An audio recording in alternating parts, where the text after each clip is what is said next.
రాజన్న సిరిసిల్ల జిల్లా బోయిన్పల్లి మండలం కుదురుపాక గ్రామంలో బుధవారం హమాలీ కార్మికులతో జిల్లా సిఐటియు కమిటీ సభ్యులు గురజాల శ్రీధర్ మీడియా సమావేశం నిర్వహించారు.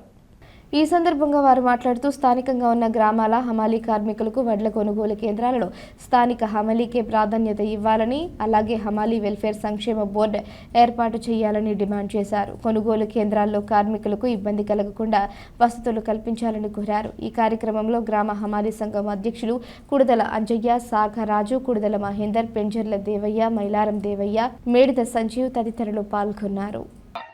మరి గత సంవత్సరం కూడా ఎక్కడి నుంచో బీహార్లను రప్పించి ఈ స్థానికంగా ఉన్న ఎంపీటీసీలు కావచ్చు, సర్పంచులు కావచ్చు, సొసైటీ సంఘం లీడర్స్ కావచ్చు, పెద్ద ఎత్తున గత సంవత్సరం ఉపాధి హమాలీ కార్మికుల పొట్టగొట్టే విధంగా బీహార్ కార్మికులను తెప్పించుకొని వారి ఉపాధి కోల్పోయే విధంగా గత ప్రభుత్వం చేసింది. కాబట్టి ఉద్యోగాలు రాక కాస్తో కూస్తో వారి కుటుంబాన్ని పోషించుకోవడానికి ఆ వడ్ల కొనుగోలు కేంద్రాల్లో ఉపాధి దొరుకుతుంది అనుకుంటే కూడా గత ప్రభుత్వాలు మొత్తం బీహార్ కార్మికులను తెప్పించుకొని కేవలం వారి కమిషన్ల కోసమే స్థానికంగా ఉన్న హమాలీ కార్మికులు పొట్టగొట్టింది. కాబట్టి ఆ దశగా ఈ కాంగ్రెస్ ప్రభుత్వం అలాంటి చర్యలు చేపట్టకుండా ఖచ్చితంగా ఇక్కడ ఉన్న గ్రామాల హమాలీ కార్మికులకే స్థానికంగా ఉపాధి కల్పించాలని చెప్పి పెద్ద ఎత్తున వాళ్ళకే ప్రాధాన్యత ఇవ్వాలని చెప్పి సిఐటిగా డిమాండ్ చేయడం జరుగుతుంది.